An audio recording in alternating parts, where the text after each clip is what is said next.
You can feel them slipping. They're texting less. They're a little colder. The hugs are shorter. The conversations are quieter.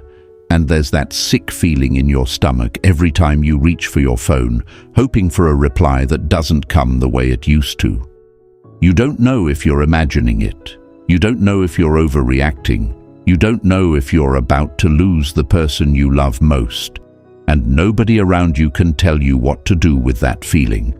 So let me tell you exactly what this video is and exactly what you're going to walk out of it with. In the next 14 minutes, I'm going to give you the 5 things you need to hear right now in this exact moment to stop the panic, to stop doing the thing that's quietly pushing them further away, and to either bring them back to you or finally set yourself free from the not knowing. Number 3 is the single most important thing in this entire video. It's the one almost everyone in your situation gets wrong, and it's the difference between them coming back to you and them slowly disappearing forever.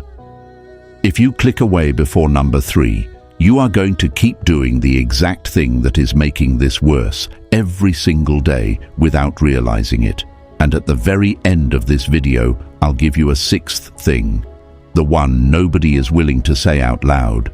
The one that finally lets you breathe again, no matter how this ends. Stay with me. Watch in order. By the time this video is over, you are going to know exactly what to do tonight. Number 1. Most of the time, this is not actually about you.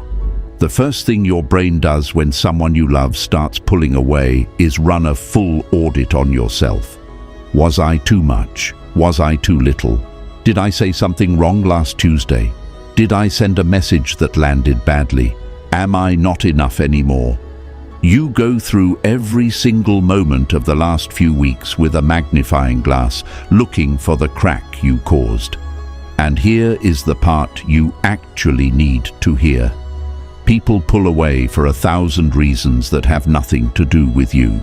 They have a war happening inside themselves they don't know how to put into words. They're scared of how much they're starting to feel. They're carrying something old that suddenly woke up. They're exhausted from things you cannot see. They're afraid of what loving you really means for them. Almost none of those reasons are about something you did or didn't do. You are not a problem to be solved. You are not a flaw to be fixed. You are not the reason they have gone quiet. Stop trying to repair something you did not break. The most exhausting thing in the world is apologizing for someone else's storm. Their distance is information about them. It is not a verdict on you. Number 2, pulling away is a request for space. It is not always a goodbye. We have been taught to read every silence as rejection, every shorter text as evidence that they're done, every cancelled plan as proof that they don't love us the way they used to. But that is anxiety talking, not reality. Some people retreat when they're overwhelmed. Some people pull inward to think.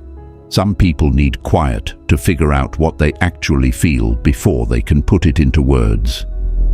None of that is the same as them leaving you. The worst thing you can do right now is make a permanent decision based on a temporary distance. Don't end it because you're terrified they will. Don't pull away first because the not knowing is unbearable. Don't write the goodbye text in your head and start grieving someone who hasn't even left yet. Distance is not destruction. Sometimes distance is exactly what a relationship needs to find itself again. The right question is not how do I stop them from pulling away.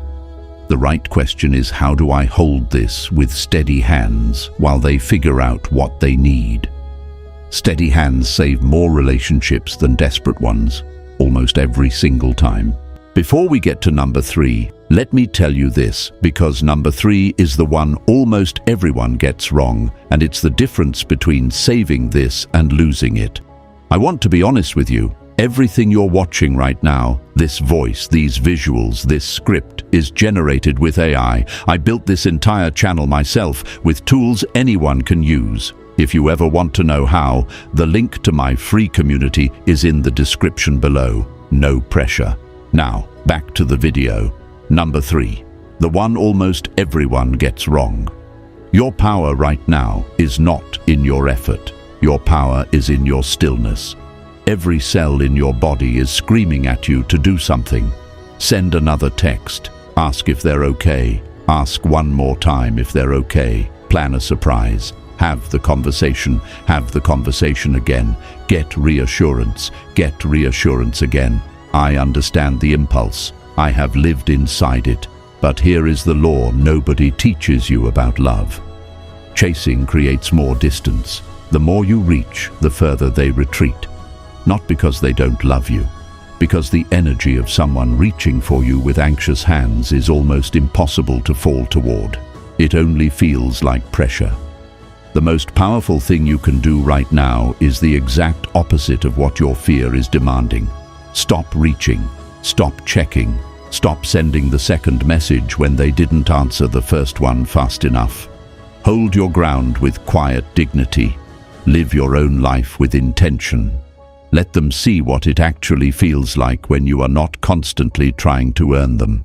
Half the people who are pulling away come back the moment they feel the air change, the moment they feel the desperation drop, the moment they feel that you are not afraid of losing them. That is the energy that makes someone realize what they have, not your effort, your stillness. And the other half don't come back. Here is the thing nobody likes to admit. If they don't come back from a stillness, they were never coming back from a chase either. You cannot earn the love of someone who has already left. You can only stop performing for an empty room. Number 4. At some point you have to love yourself enough to ask the question they are avoiding.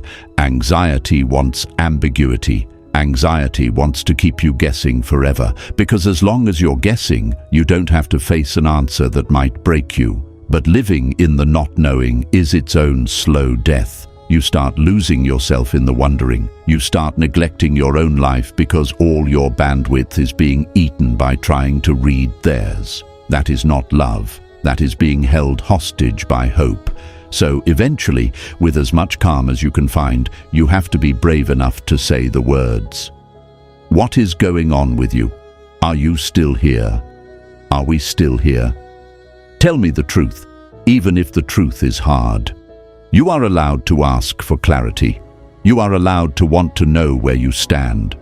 You are allowed to refuse to live as a guest in someone's mind for months at a time.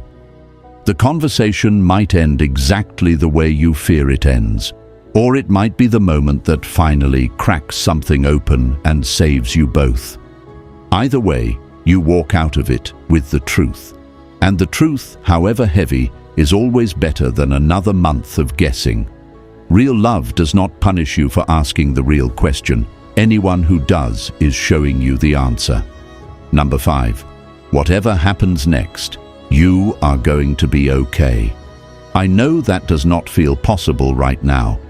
When the person you love is pulling away, every part of your future feels like it's tied to whether they choose you back. But here is what you need to remember tonight. You were a whole person before they ever walked into your life. You were someone who laughed and built things and survived hard things and woke up to mornings long before they were ever there to share them with you. You are still that person. They did not create you. They just got to walk beside you for a while. If they come back, beautiful. You will have built something real together, the kind of thing that survives storms. If they don't, you will grieve. It will be heavy. There will be nights you don't think you can stand. And then, slowly, you will keep waking up. You will eat breakfast. You will laugh again eventually. You will remember who you are without them. And you will become someone who could love this completely and survive it not working out. That is one of the strongest people there is. Your worth is not on the table here. Your future is not on the table here. The only thing on the table is whether they get to be a part of it. Either answer is survivable. You are bigger than this moment, even when it does not feel that way. I told you, at the start, I would give you a sixth thing. The one almost nobody is willing to say out loud. Here it is. Sometimes the person pulling away from you is the universe protecting you from a love that would have slowly broken you. We don't want to hear that. When you are deep in loving someone, you cannot imagine a version of life without them being the better one. But the relationships that survive are not the ones where one person had to constantly convince the other to stay. Real love is mutual, easy in the important ways, certain in the ways that matter. Real love does not need to be chased, so if they keep pulling away no matter what you do, no matter how patient you stand, no matter how perfectly you love them, listen for what their distance might really be telling you. It might be that they are not ready for what you have to give. It might be that you have been pouring into a vessel that was always going to leak. And losing what was never going to be yours might be the kindest thing life ever does for you, even if it does not feel like it tonight. A quick recap, because you will need to come back to these. Most of the time, their distance is not actually about you. Pulling away is sometimes a request for space, not a goodbye. Your power is in your stillness, not your effort. You are allowed, eventually, to be brave enough to ask the question. And whatever happens next, you are going to be okay. And the sixth thing nobody says out loud. Sometimes losing them is the universe protecting you from a slower heartbreak. If you know somebody who needs to hear this video tonight, send it to them. They might be sitting alone with their phone, doing the exact same thing you were when you found this. And if you want more videos like this one, the link in the description leads to a small community I built where we sit with this kind of thing. Take care of yourself tonight. I'll see you in the next one.